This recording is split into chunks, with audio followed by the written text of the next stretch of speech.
আজকে আমরা গত হাটের কেনা শামীম ভাইয়ের জন্য দেশি মুরগিগুলা ডেলিভারি করব এবং তার খামারে যাব, তার খামারটা ভিজিট করব এবং তার খামারে কি কি প্রবলেম আছে, তিনি যে শুরু করতেছে তার খামারে কি কি করা যেতে পারে এই বিষয়ে তার খামারে কিছু একটা সাজেশন দিয়ে আসার চেষ্টা করব। ভাই আমাকে বারবার বলতেছিল যে ভাই একটু গিয়ে আমার খামারটা একটু ভিজিট করেন।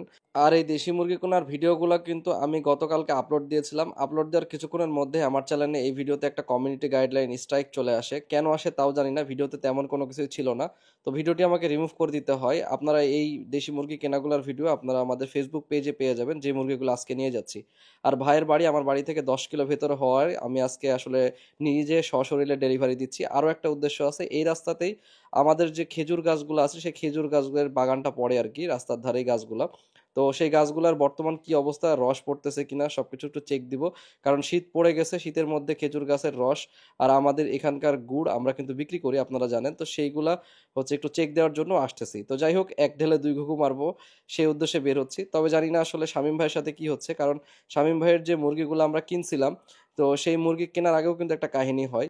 সেই কাহিনী আমি পরে বলতেছি, আগে তার খামারের বর্তমান অবস্থা এবং কি সেগুলো একটু দেখে নেই। এই যে এই জায়গাটা দেখতে পাচ্ছেন ভাই, এই জায়গাটায় মুরগিগুলোকে আপাতত কোয়ারেন্টাইন করবে তাই বলতেছে। আসলে এই জায়গাটা হচ্ছে তার কবুতরের জায়গা এবং এই কবুতরের জায়গাগুলোতে সে আসলে কবুতরটাকে ছেড়ে পালে না, ঘিরে পালে। এই জায়গাতে এখন মুরগিগুলো রাখবে।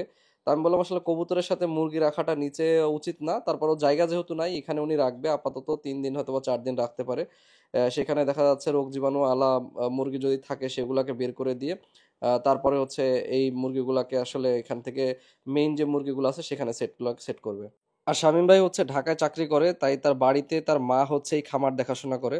বাড়ির পাশে অনেক জায়গা থাকায় সেই জায়গাটাকে সম্পূর্ণ ঘিরে নিয়েছে এবং সেই জায়গাটাকে আসলে তিনি খামার পরিচালনা করছেন। আর শামীম ভাইয়ের মা তার খামারের সবচেয়ে বড় একটা প্রবলেম আমাকে আস্তে আস্তেই বললো। এই যে মোরগ দুটো দেখতেছেন, এই মোরগ দুটো আছে, মোরগ দুটো সুন্দর, কিন্তু তাদের নাকি ডিমের হচ্ছে ফার্টিলিটি রেটটা কম।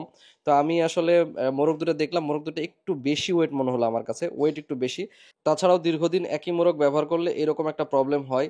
তো যাই হোক, আসলে এইটা একটা প্রবলেম ছিল। আরেকটা প্রবলেম ছিল যে এখানে খাবার খরচ নাকি অনেক বেশি। উনি মুরগিগুলোকে যেহেতু ছেড়ে পালে এই জায়গাটার মধ্যে, তো তারপরেও আসলে আবদ্ধ জায়গা, কিন্তু এই আবদ্ধ জায়গায় যে খাবারগুলো দেওয়া লাগে এখানে উনি ফিড দেয়, লেয়ার লেয়ার ওয়ান ফিড দেয়। আর হচ্ছে আরেকটা খাবার দেখলাম ভাতের সাথে বিভিন্ন শাকসবজি বা হচ্ছে এই যে দেখতে পাচ্ছেন এই কলার যে গাছের ভেতরে আমাদের লোকাল ভাষায় বলে কাইঞ্জিল, আর এটা ভিতরে একটা অংশ থাকে সেটাকে সিদ্ধ করে দিছে আর কি।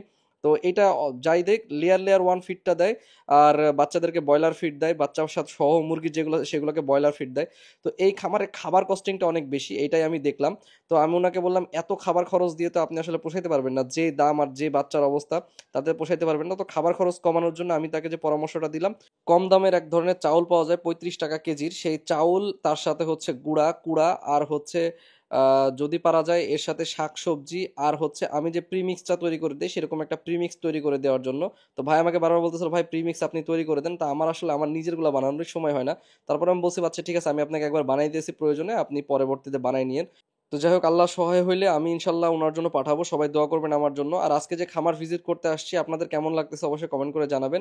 আসলে এই জায়গাটা হয়তোবা উনি আর একটু বড় প্ল্যান করে আসতে চাচ্ছিল এবং আমাকে বলতেছিল ভাই চাকরি ছেড়ে দিব কিনা। অনেকেই প্রশ্ন করে ভাই চাকরি ছেড়ে দিয়ে খামার করব, তা আমি বলবো যে না ভাই, এই কাজটা করা যাবে না। চাকরি আসলে থাকতে থাকতে আপনি আগে বাড়িতে দেখেন যে আপনার খামারের গতি কি, আসলে সেখান থেকে লাভ বের করতে পারতেছেন কিনা, কি হচ্ছে, তারপরে আপনি ডিসিশন নিন। যখন একটা খামারে আপনি বাদেই দু একজনের কর্মসংস্থান হবে তারপরে আপনি চাকরি ছেড়েন বা আপনার বর্তমান যে কর্ম আছে সেটা ছেড়েন। আর আমি বললাম যে আসলে আপনার আশেপাশে যে সকল রিসোর্স রয়েছে, যেমন কলার পাতা, বিভিন্ন রকমের পাতা, শাক যা পাবেন চোখের সামনে, তাই আসলে এদেরকে খাবার দিন, তাহলে খাবার খরচটা অনেক কমে যাবে। আর মুরগিগুলো নিয়ে আসার সময় আমাকে বলছিল ভাই একটু টিমসেন নিয়ে আসেন বা অন্য কোনো কিছু জীবাণুনাশক। তো আমি আসলে বাজার দিয়ে আসিনি যেহেতু, তাই আমার কাছে যতটুকু ছিল ওখান থেকেই একটু নিয়ে আসছিলাম। নিয়ে এসে এইখানে মুরগিগুলার পাগুলা পানিতে ভিজাই দিব। আর ওনার বাড়িতে কোনো স্প্রে নাই যে আমি স্প্রে করে দিব, নতুবা আমি স্প্রে করে দিতাম। আর স্প্রে না থাকাই আমি বললাম যে পরবর্তীতে আপনি এখন যেহেতু ছেড়ে রাখতেছেন, পরে আপনি স্প্রে একটা নিয়ে এসে স্প্রে করে দিন। আর এই যে জায়গাটা দেখতেছেন এখানে মুরগি রাখাটা আমার খুব একটা বেশি পছন্দ হচ্ছে না, কিন্তু এখন যেহেতু জায়গা নাই, ওইদিকে একসাথে ছেড়ে দিলে এখানে রোগ জীবাণু আসতেই পারে। আর তারপরেও শীত পড়ে গেছে, আপনারা একটু সাবধানে কিনবেন। আর এই যে মুরগিগুলো কিনছি এর মধ্যে একটা মুরগির দেখতেছি একটা পাখনা।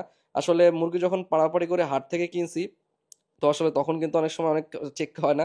তো আমি দেখলাম এটা জন্ম থেকে হওয়া, তাই আসলে তেমন কোনো প্রবলেম হবে না। তো যাই হোক, আরেকটা কথা আসি, সেটা হচ্ছে যে ভাইয়ের যে মুরগিগুলো কিনছে এই মুরগিগুলো আজকে কিন্তু ভাইয়ের সাথে আমার কথা হয়নি, কথা হয়েছে 15-20 দিন আগে থেকে। তো ভাই আমাকে বলছিল ভাই কিনে দেন। তো গত ভিডিওতে আসলে কেন জানি যে আমার একটা স্ট্রাইক আসে তা জানি না, হয়তোবা একজন ভদ্রলোকের সম্পর্কে বলেছিলাম, তার সম্পর্কে বলার জন্য ইউটিউব আমাকে হয়তোবা কমিউনিটি স্ট্রাইক দিয়েছিল। আসলে ব্যাপারটা হচ্ছে ভাই আমাকে টাকা পাঠাতে গিয়ে আরেকজনের নাম্বারে টাকা পাঠিয়ে দেয় এবং সেই ভদ্রলোক তার নিজের মনে করে টাকাটা রেখে দেয়। তো বুঝতেই পারতেছেন আসলে কার কথা বলতেছি। এক লোক আসলে আমার এই নাম্বারে, আমার যে নাম্বার আছে সেই নাম্বারের একটা ডিজিট ভুল করে ভাই কল দেয়, দিয়ে বলে ভাই আপনার কাছে টাকা পাঠাবো, বলে হ্যাঁ ভাই পাঠাই দেন। তো পরবর্তীতে সেই ভাই টাকা রেখে দেয়, তো দেয়, পরের দিন সকালবেলা কল দিয়ে আবার বলে যে ভাই আমার খুব দরকার, আমি টিপু ভাইয়ের ছোট ভাই বলতেছি, তো আমাকে কিছু টাকা ধার দেন। তো ভাই আমাকে আসলে আমার হোয়াটসঅ্যাপে যোগাযোগ করে করে বলে ভাই কি ব্যাপার, আপনার ছোট ভাই আমার কাছ থেকে টাকা ধার চাইলো, হঠাৎ কাহিনী কি? আমি পরে বললাম ভাই আমার তো ছোট ভাই নাই, যাই হোক আপনি একটু নাম্বারটা দেন, আমি একটু চেক দিয়ে দেখি। পরে নাম্বারটা চেক দিয়ে দেখি যে আমার একটা ডিজিট ভুল করছে এবং সেই ভদ্রলোক যে রং নাম্বারে কল গেছে সেটা না বলে তার কাছ থেকে টাকা নিয়ে নিছে এবং টাকা নিয়ে রেখে দিছে। পরে ওনাকে আমি যাই হোক একটা সিস্টেম করে টাকাটা তুলে দেওয়ার ব্যবস্থা করি এবং সেই টাকা দিয়ে কিন্তু আজকে মুরগি কিনে দিছি ওনাকে। তো আমি যখন দেখছিলাম যে আসলে টাকাটা তুলতে পারবো কি না পারবো, তার আগে নিয়াত করে ফেলছিলাম যে ভাই যেহেতু আসলে টাকাটা পাঠাইছে আমার কাছে, হয়তোবা সে ভুল করে পাঠাক আর যেভাবে পাঠাক, আমি তাকে তার খামার শুরু করার জন্য যে কটা মুরগি লাগে ইনশাল্লাহ আমি কিনে দিব। আর একটা মানুষের নাম্বারে রং নাম্বারে কল যেতে পারে, তার মানে এই না যে তার টাকা আমি মেরে দেবো এরকম একটা নিয়াত করে টাকা রেখে দেবো। তো টাকা মেরে দেওয়া সেই ভদ্রলোকের উদ্দেশ্যে আপনাদের দু একটা কমেন্ট আশা করতেছি, আপনারা সবাই কমেন্ট করে একটু তাকে একটু ধন্যবাদ দিবেন যে আসলে তার জন্য হয়তোবা এই ভাই শামীম ভাইয়ের বাড়িতে আমার আজকে আসা হয়েছে। আর আমি শামীম ভাইয়ের বাড়িতে এসে বেশ কিছু তার মাকে কিছু পরামর্শ দিয়ে যাই খামার সম্পর্কে, যতটুকু আমার ধারণা আছে ছোট্ট কেনা যা আছে সে সম্পর্কে কিছু পরামর্শ দেওয়ার চেষ্টা করি। পাইকারি চিকিৎসা দেওয়ার পরে যখন দেখবেন যে সব সুস্থ, তারপর কাছে হচ্ছে ভ্যাকসিন দেবেন, তার আগে ভ্যাকসিন দিবেন না। বুঝতে পারছেন কি কি বলবো, আরেকবার বলবো কি? মানে 2-4 দিন দেখবো আগে আগে আজকে আগে আর এখন লবণ চিনি পানি দিবেন। লবণ লবণ ও লবণ চিনি বলতে লবণ চিনি আর হচ্ছে আপনার লেবু পানি, হ্যাঁ চিনি গুলা দিবেন, লেবু দিবেন, যেহেতু এখন নাহলে স্যালাইন আছে কি অল্প একটু ওর স্যালাইন নালে দিয়ে আপনি হচ্ছে দিবেন পানি, আর খাবি ধকল, হ্যাঁ তার সাথে দিবেন প্যারাসিটামল। মানে প্যারাসিটামল হলে হলো না পাটা যে কোনো একটা দিবেন, দিয়ে দেখবেন জায়গায় সুস্থ আছে কিনা, যদি সুস্থ থাকে তাহলে আসেন আর ভ্যাকসিন, নাহলে এখন ভ্যাকসিন না। আর আরেকটা পরামর্শ দিলাম, ভাইয়ের খামারে আসলে তেমন কোনো লাভ এখন পর্যন্ত বের করতে পারিনি, তাই এক ব্যাচ বাচ্চা দেখলাম যে বাচ্চাগুলোকে বিক্রির যোগ্য, আমি বললাম যে এই বাচ্চাগুলোকে একটু আলাদা করে দিয়ে তাদেরকে একটু ভালো ফিড টিট খাইয়ে খুব দ্রুত বিক্রি করে দেন।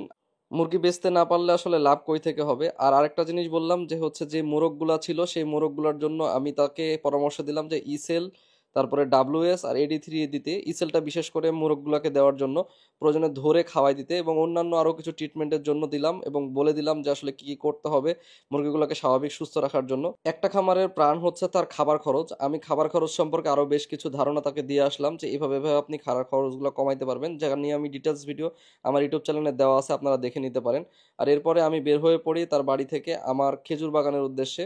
আসলে খেজুর বাগান বললে ভুল হবে, আমাদের এলাকায় আসলে রাস্তার আশেপাশে অনেক খেজুর গাছ থাকে, সেগুলো আমরা লিজ নিয়ে থাকি স্বভাবত। তো খেজুর গাছের মৌসুম, খেজুরের রসের মৌসুম শুরু হয়ে গেছে এখন। আর দেখতে পাচ্ছেন আমরা গাছ কাটা শুরু করছি কিন্তু এখনো রস বের হওয়া শুরু হয়নি। অনেকেই গুড় বিক্রি করতেছে আজ থেকে 1 মাস আগে থেকে, তো বুঝতেই পারতেছেন এখনো রস বের হওয়া শুরু হয়নি। আমি কয়েকটা বড় গাছে উঠে দেখার চেষ্টা করি যে আসলে রস বের হচ্ছে কিনা। আমরা আমাদের যারা গাছি আছে, গাছি বলে এদেরকে প্রতিনিয়তই বলতেছি ভাই কবে রস বের হবে, একটু দ্রুত বের করার ব্যবস্থা করেন, সবাই মাথা নষ্ট করে দিচ্ছে গুড়ের জন্য। তো আসলে এখনো সপ্তাহখানেকের মতো সময় লাগবে, দু একটা গাছে রস পড়া শুরু হয়েছে অল্প অল্প পরিমাণে, 1-1 সপ্তাহ পরে কিন্তু আপনারা রস পাবেন। আর আমরা যে এখানে একা করি তা না, অনেক চাচা আছে যারা আসলে এই কাজে সম্পৃক্ত। খেজুরের গুড়ের জন্য কিন্তু আমাদের রাজশাহীর একটা বিশেষ সুনাম রয়েছে। আর আমরা কিন্তু স্বভাবতই বেশ কয়েক বছর যাবত আপনাদেরকে দেখেছেন যে অনলাইনে বিক্রি করতেছি খেজুর গুড়। তাছাড়া কিন্তু আমাদের পূর্বপুরুষরা সবাই হাটে বিক্রি করে গিয়েছে। আর আমি সেই ব্যক্তি যে আসলে সর্বপ্রথম অনলাইনে গুড় বিক্রি করেছি, তার উদ্দেশ্যটা হচ্ছে আমাদের পিওর গুড়গুলি আপনাদের বাড়িতে পৌঁছে দেওয়ার জন্য। তো যারা যারা গুড় নিতে চান তারা আপনারা প্রি অর্ডার করতে পারেন। ভালো থাকবেন, সুস্থ থাকবেন, আমাদের সাথে থাকবেন। পরবর্তী ভিডিওতে দেখা হচ্ছে। ধন্যবাদ, আসসালামু আলাইকুম।